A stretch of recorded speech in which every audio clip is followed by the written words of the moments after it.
Baik tuan-tuan dan puan-puan, kita kembali ke kitab kita Zadul Muta'allim, bekalan bagi orang yang belajar.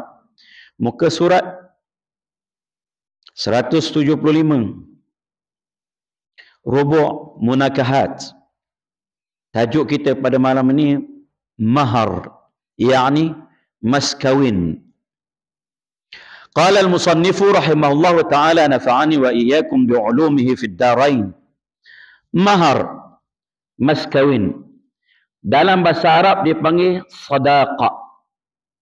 Sadaq ni daripada sidqun. Sidqun ni maknanya benar. Benar, tuluslah niatnya orang yang nak berkahwin itu. Suami itu. Nak menunjukkan kesungguhannya. Nak menjadi pasangan hidup. Sebagai suami. Simbol ya. Simbol. Apa dia? Harta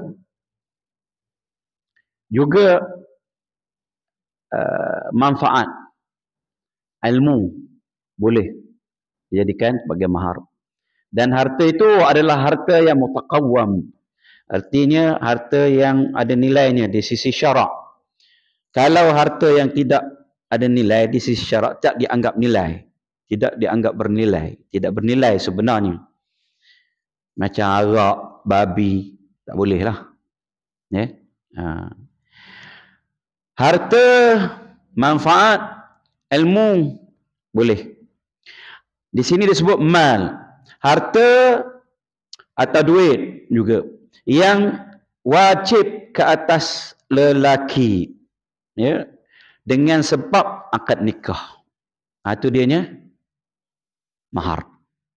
Kita panggil mas kawin. Dalam bahasa Arab, sadaq. Mahrun itu juga dalam bahasa Arab. Ujur. Ujrah. Baik. Dan juga merupakan satu pemberian lambang sebenarnya. Perlambangan untuk memuliakan wanita.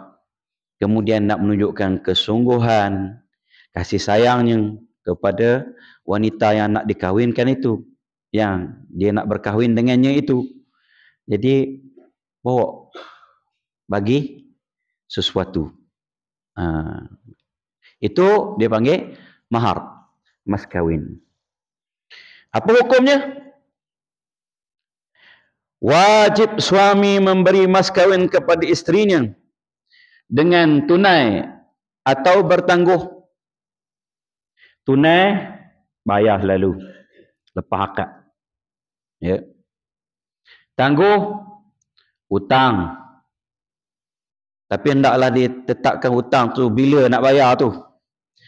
Tahun depan lah. Masalahnya. Ya. Di zaman sekarang, ada tak bunyi lagi? Tak ada, dah. Semuanya tunai, kata dia. Tak? Dulu ada ni. Dulu ada. Zaman-zaman tu susah. Nak mencari RM22.5 susah. Pahang punya mas kawin. Sejak lama dah tu. RM22.5 tunai. Terengganu tak ditetapkan. Kelantan tidak ditetapkan. Kedah tidak ditetapkan. Perlis tidak ditetapkan. Selangor RM300. Janda atau anak dara RM300. Ya. Ada hak RM100, ada RM120, ada hak RM80. Baik, mengikutlah ketetapan yang dibuat oleh majlis agama masing-masing. Baik. Terengganu tak disebut. Tak ditetapkan. Lepas itu macam mana nak kira? Biasanya kita akan kira dipanggil mahrul misl. Serupa dengan orang lain, terutamanya dia tengok pada adik-beradik dia. Tak ada adik-beradik dia, tengok anak saudara dia. Ya. tak ada anak saudara dia, makcik dia, belah ayah. Tak ada hak belah ayah, tengok anak saudara dia belah ibu. Makcik-makcik dia belah ibu. Tak ada juga, tengoklah setempat. Tengoklah setempat. Kampung itu berapa biasanya? Kalau 3,000, pakat-pakat 3,000 lah biasanya, supaya nanti tak menjadi permasalahan. Tak. Orang lain 3,000, dia 1,500 dah orang kata. Ni ada benda lain ni, ada tak sedap lah. Tak. Itu bagian mahir misal. Dia dalam akad. Dalam akad disebut berapa? 300. 300 ringgit tunai. Itulah yang akad ni. Yang maharnya. Maka ada pun yang tidak ditetapkan, maka dia boleh sebut berapa. Di Terengganu Kelantan. Yang saya dulu disebut. Zaman saya dulu, saya tahun 2000, disebut berapa. Saya malah nak sebut berapa. Kalau tuan-tuan kata lekeh sangat ataupun mahalnya, jadi dia sebut dia waktu saya dulu. Sekarang saya tak pasti, tapi dia tidak ditetapkan. Maka apabila tidak ditetapkan, boleh. Boleh menyebut, boleh atau tidak menyebut sebenarnya dalam akad. Sunat hukumnya kita sebut dalam akad. Kerana dibuat oleh Nabi SAW. Tapi kalau tidak sebut pun tidak mengapa. Biasanya negeri-negeri yang tidak ditetapkan ini,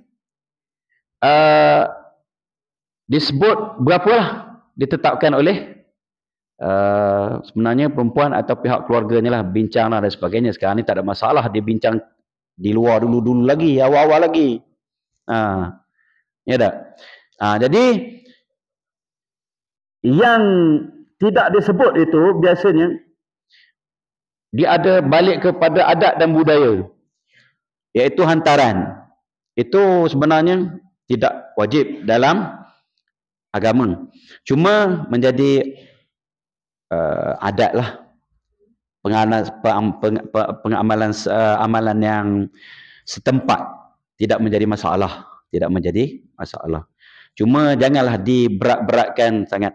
Biasanya sekarang ni alhamdulillah, ya, selesa sikit kita. Bila saya beberapa kali diminta untuk turut serta dalam majlis meminang, jadi kepala meminang pun ada juga, jadi mudah. Bila sampai bab itu saja, mahar, bab hantaran, kita serahlah pada bakal pengantin untuk berbincang. Dia bincang dah di luar tu. Jadi mudah kita. Kalau tidak dulu, ada tawar menawar. Kita nak 15,000 lah. Kalau boleh kurang sikit, contoh. Maka bila disebut dalam akad, itu adalah mahar bagi perempuan. Dan tidak ada siapa pun yang boleh ambil, walau ayah dia, walau suami dia, kecuali kalau sekiranya dia benarkan. Tak. Fa in tibna lakum an syai'in minhu nafsan fakuluhu hani'an mari'a. An-Nisa ayat 4. Jika wanita itu, isteri itu, tibna lakum, artinya hati dia dengan relanya menyerahkan duit mahar dia itu kepada ayah dia atau kepada apa? Kepada suami dia. Fakuluhu hani'an mari'ah, makanlah, ambillah, tak ada masalah. Tapi jangan ambil paksa ataupun dia tidak bersetuju. Fala ta'khudhu minhu syai'an minhu syai'an atakhudhunahu buhtanan wa ithman mubina. An-Nisa ayat 20. Jangan kamu ambil sesuatu pun daripada mahar itu, walaupun sedikit. Apakah kamu mengambilnya secara zalim dan secara dosa yang terang nyata? Artinya, kalau sebut dalam akad, maka dia jadi hak perempuan. Kalau tidak disebut, antaran biasanya atas perbincangan keluarga lah. Dia nak buat majlis, dia nak buat kenduri, dia nak buat macam-macam dan sebagainya. Itu. Baik. Hendaklah mas kahwin itu benda yang ada nilai atau ada harganya. Ya. Yang kita dah sebut sikit tadi, harta yang bernilai di segi agama, di sisi syarak. Ya. Pernah mari pada Nabi SAW seorang wanita yang menyerahkan dirinya kepada Allah dan Rasul. Maksudnya, ikutlah Nabi nak tentukan macam mana pada perempuan ini, pada diri dia sendiri. Nabi kata, aku tidak berhajat kepada wanita. Maksudnya, Nabi tak nak berkahwin pada waktu itu. Ada seorang sahabat, kalau macam itu, kahwinkan aku lah. Dia kata, Nabi SAW kata, baik, boleh? Kerana perempuan tadi maksudnya, wahabat nafsaha, dia menyerahkan urusan diri dia kepada Nabi SAW. Ikut Nabi lah nak buat macam mana. Kalau Nabi nak berkahwin dengan dia, berkahwin bolehlah. Dia terimalah maksudnya. Ada pakaian? Tak ada, kata dia. Pakaian pun tak ada. Zaman-zaman tu pakaian mahal, tuan-tuan. Bukan macam kita gini bawa satu rial je. Tak sampai pun 1 rial. Saya beli 6 tahun lepas. 60 rial, 50 rial je. Saudi. Zaman tu mahal. Pakaian payah. Tak ada pakaian.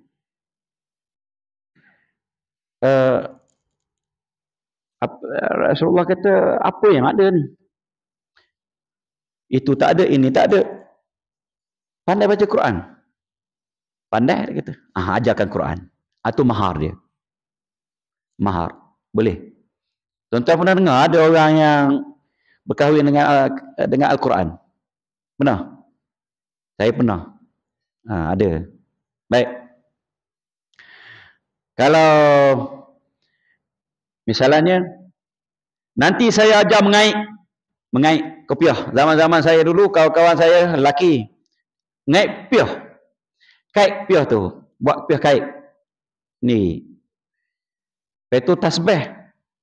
Kita buat sendiri. Pakai pisau 10 sen tu. Ambil batang kayu. Asah.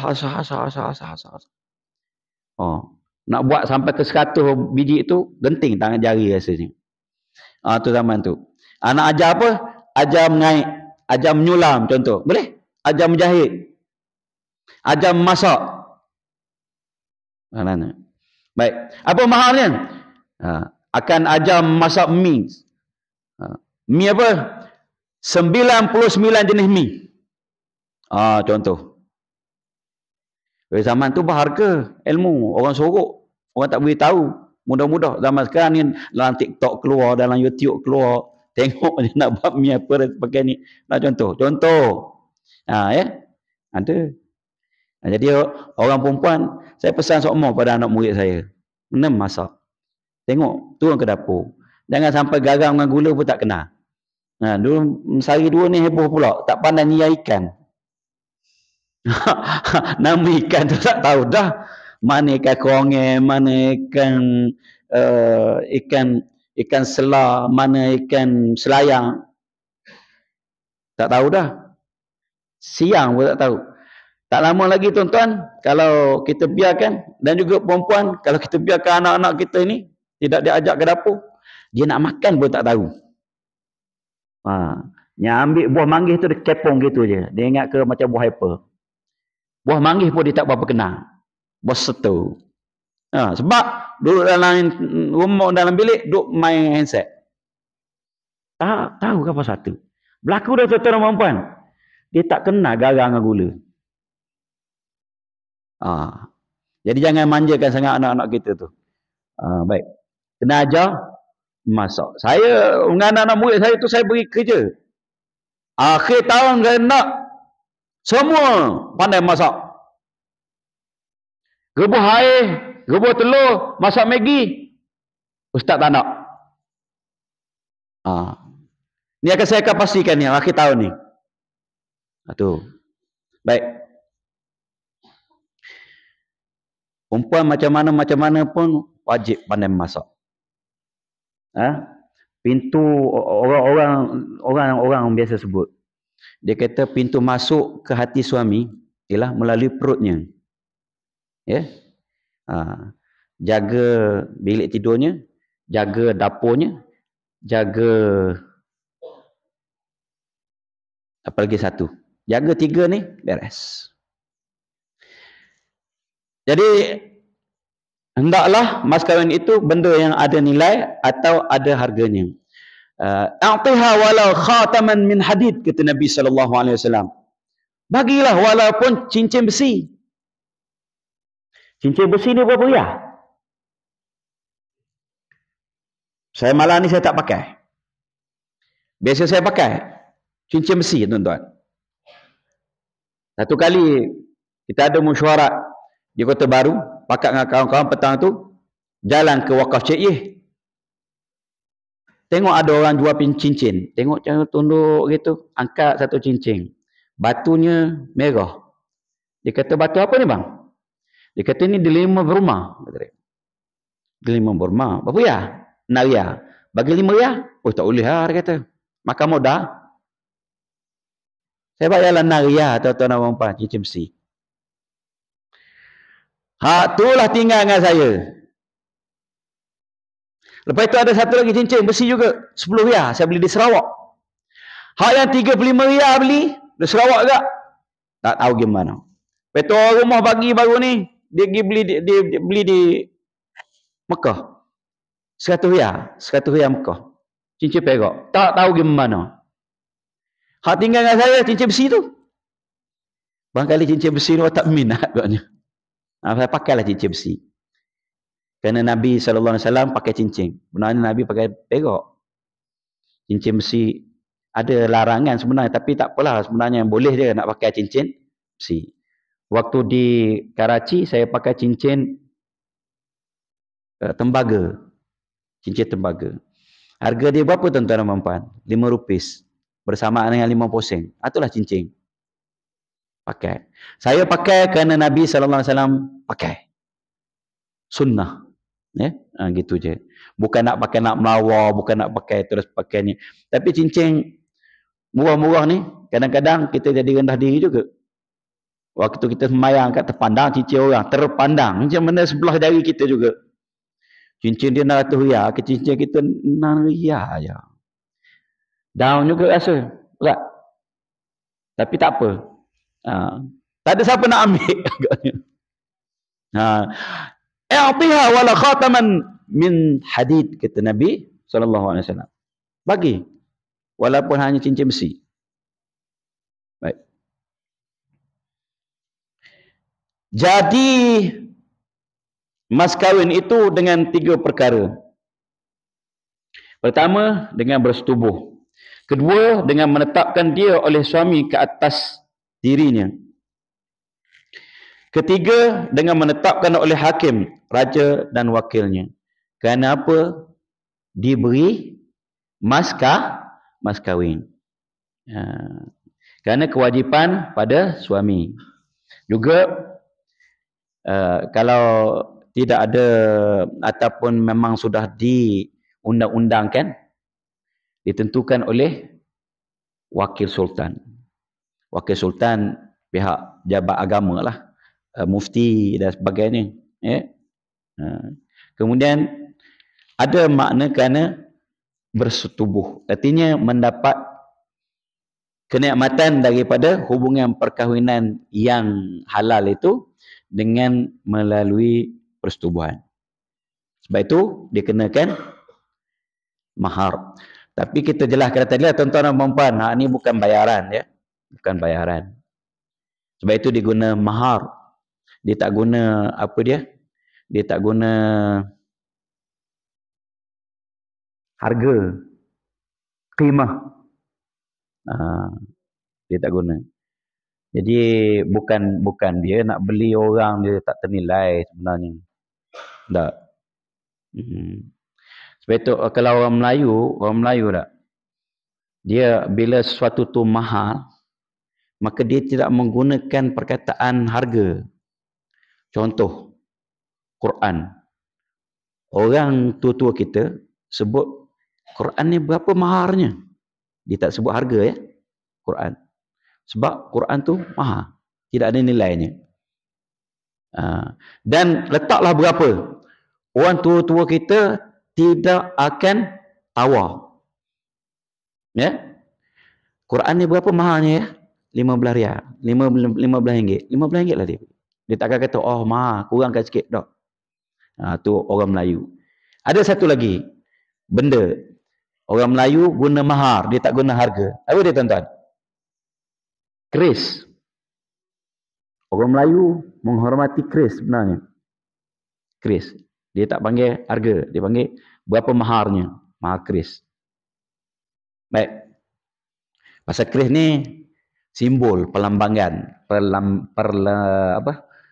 simbol perlambangan kemuliaan diri, jati diri, maruah. Baik. Jadi dia panggil mahar. Itu juga dengan nikah kahwin ni. Maksudnya, berapa harga anak dara tu? Anak dara ni. Baik.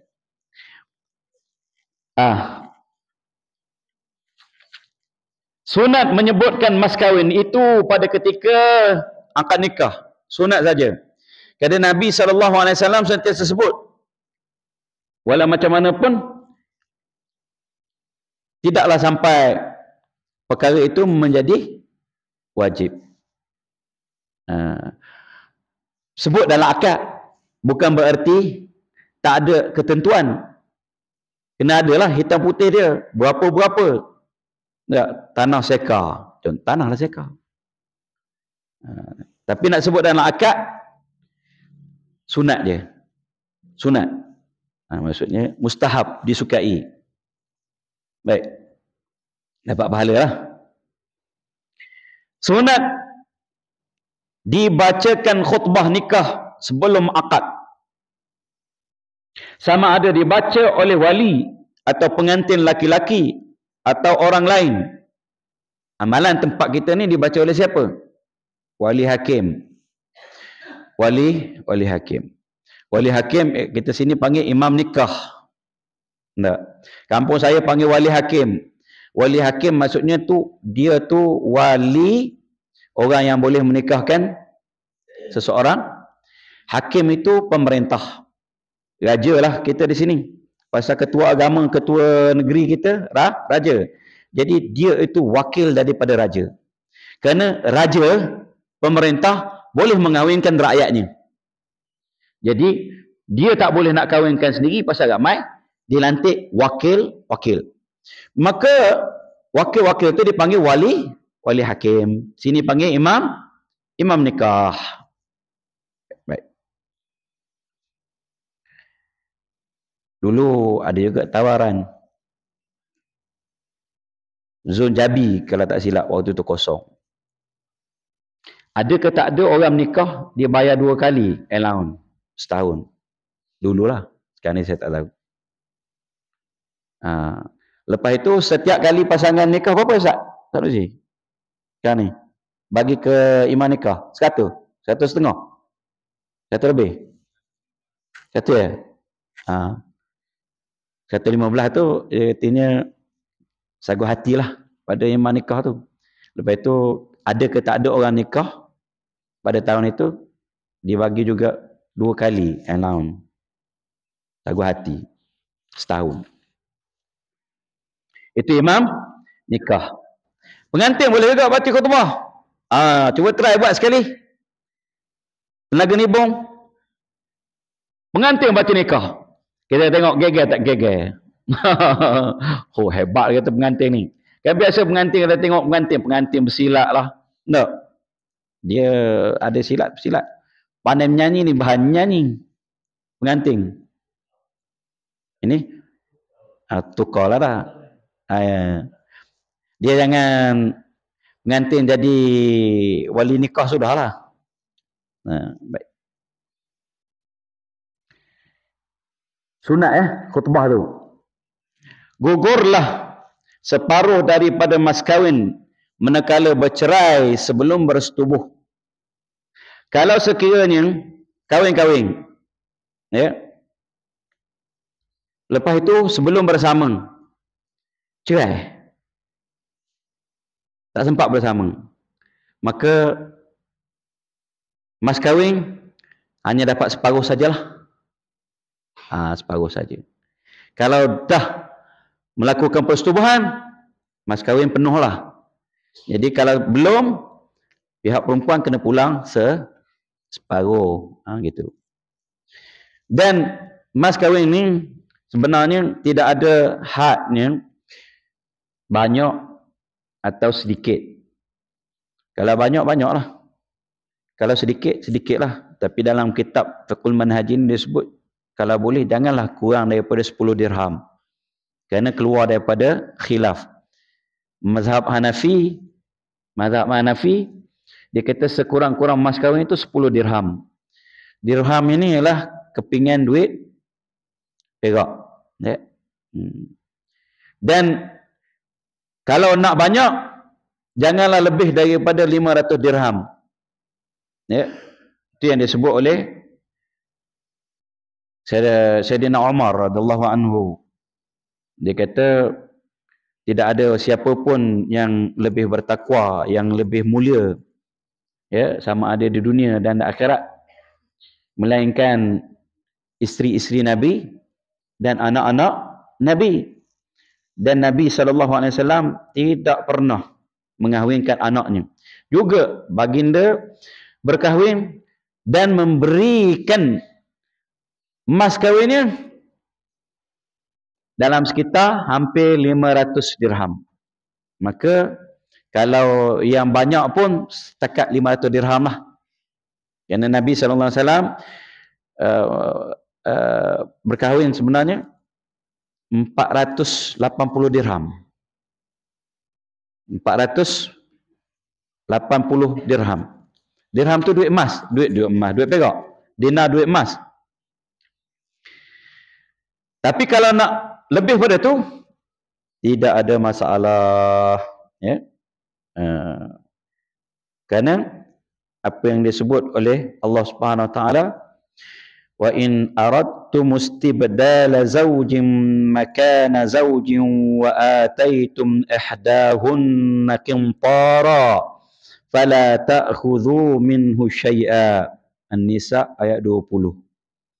Jika kamu nak menukarkan isteri dengan isteri yang lain dan kamu telah bagikan kepada salah seorang isteri kamu itu, salah seorang daripada mereka, qintaran. Qintaran ni satu jumlah yang banyak. Banyak. Ya. Juta, 2 juta, 3 juta, qintar. 10 juta, qintar. Satu jumlah yang banyak. Allah umumkan. Qintar maksudnya harta yang banyak. 100 juta pun qintar. Kalau bagi 100 juta maharnya, katalah, fala ta'khudhu minhu syai'a. Jangan kamu ambil balik daripada mahar yang kamu bagi itu sesuatu apapun. Artinya tidak ada had. Tidak ada had. Banyak mana mahar ni. Dan tidak ada had pula minimalnya. Walaupun hanya sekadar cincin dari besi. Cincin dari besi yang saya cerita tadi berapa ya? 6 riyal. Hak ada mata. Kalau tak ada mata, berapa riyal? Tak apa. Yang pentingnya pengantin perempuan reda. Reda. Kerana ada seorang daripada Bani Fazarah, wanita daripada Bani Fazarah berkahwin dan mas kahwinnya sepasang terompah. Macam kita selipar lah. Selipar zaman dulu mungkin buat daripada kulit. Terompah kulit. Tu kan? Jadi tanya oleh Nabi SAW, kamu redha ke dengan mas kahwin sepasang terompah ni? Ya. Dia kata, tak apa. Boleh. Tak ada masalah.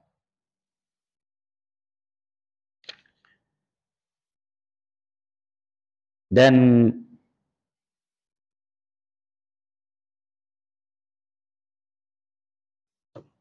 habis dah tuan-tuan dan puan-puan, bab mas kahwin ni, Isyak pukul berapa kita? 5 minit lagi. Ada tuan-tuan nak tanya?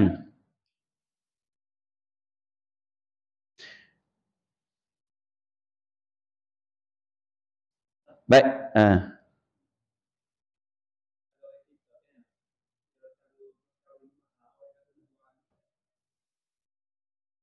Ya.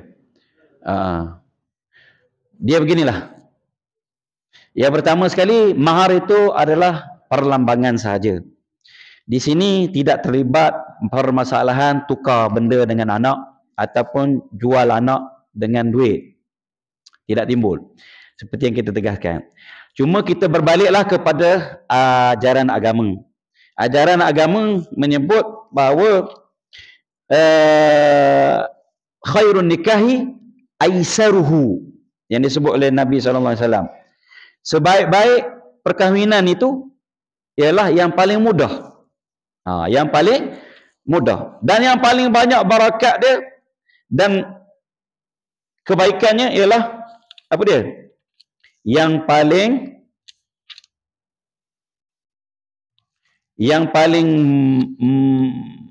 kita panggil apa? Sedikit mahar dia.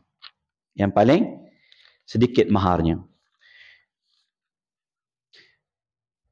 Idza a'zaman inna a'zaman nikahi barakatan aisaruhu ma'unatan. Dia disebut oleh Nabi SAW. Sungguhnya pernikahan yang paling besar barakahnya ialah yang paling mudah. Termasuklah mudah maharnya. Mudah maksudnya tak susah-susah. Sampai 50,000, 100,000. Sekarang ni 99,099 sen. Tak kira lah berapa macam dan sebagainya. Itu kalau berdasarkan kepada hadis ni, kalau jadi payah, kurang barakahnya. Jadi sekarang ni kebiasaan kita mengikut misal, serupa dengan orang lain supaya tak jatuhlah kita, keluarganya, dianya tak ditahmah dan sebagainya. Maka mengikutlah perbincangan masing-masing. Sebab itu saya lebih setuju dengan yang menetapkan mahar tu. Kenapa? Kerana hantaran kita buat senyap-senyap. Ya, senyap-senyap. Jadi orang pun tak tahu berapa hantaran. Maka semua orang di negeri itu RM22.5 yang dara ke, yang janda ke, yang universiti ke, yang MA ke, yang PhD ke, sama. Lepas itu hantaran itu urusan keluarga. Kerana selepas itu sunat kita buat kenuri. Kata Nabi SAW, aulim walau bisyatin, buatlah walimah, maksudnya kenuri kahwin, walaupun dengan seekor biri-biri. Sembelih seekor biri-biri. Satu kali Sayyidina Abdul Rahman Ibn Auf ada ada lekat-lekat warna kuning pada baju dia. Rasulullah SAW tanya, apa ni?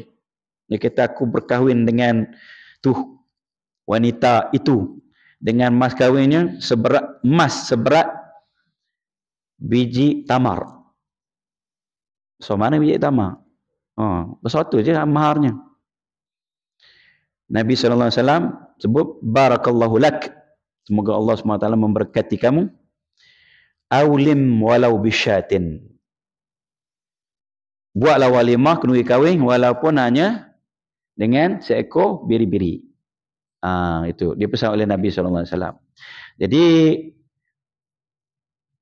mengikutlah sebenarnya setempat itu. Kita sekarang ni biarlah tak. Kemudian bila nak kita tahu dilemanya, masalahnya. Ya tak? Kalau nak ambil catering sekian-sekian belah ribunya, puluh ribunya, dewan sekian-sekian dan sebagainya, maka kenduri perlu dibuat. Sebab kita lebih menjaga adat, budaya dan nama baik. Baik. Dia sebenarnya Islam tidak menekan sampai begitu. Sebab itu disebut oleh Nabi SAW, Abdul Rahman Ibn Auf ni kaya. Sahabat yang kaya. Tapi Rasulullah kata, buatlah kenduri walaupun seekor kambing, tak apa dah. Kita ni nak kena jemput satu kampung, nak kena jemput saudara mara hak jauh, hak dekat, hak mana dan sebagainya, kawan-kawan dia lagi, kawan-kawan belah lelaki lagi. Jadi tak timbul sebenarnya jual anak dan sebagainya. Cuma gitulah, buatlah secara kekeluargaan.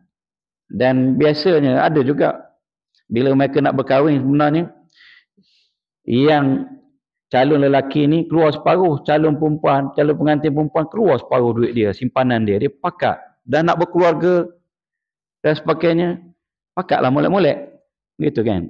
Jadi kita tak mau campurlah masalah hantaran tu. Terserahlah kepada pihak yang terlibat. Cuma dalam agamanya begitulah. Sunat buat kenduri walaupun dengan hanya seekor kambing. Dah kita kambing tak ada, boleh ayah ada 3 ekor. Panggil adik-beradik sudah. Itu jiran keliling kelalang. Yang lain-lain minta maaf, kata kau tak cukup modal. Bukan tak nak jemput. Kata. Baik. Wallahu a'lam. Selesai. Wabillahi taufiq wal hidayah. Wassalamualaikum warahmatullahi wabarakatuh. Kita akhiri majlis kita dengan membaca surah Al-Asr dan tasbih kafarah. Bismillahirrahmanirrahim. إلى الذين آمنوا وعملوا الصالحات وتواصوا بالحق وتواصوا بالصبر سبحانك اللهم وبحمدك أشهد أن لا إله إلا أنت أستغفرك.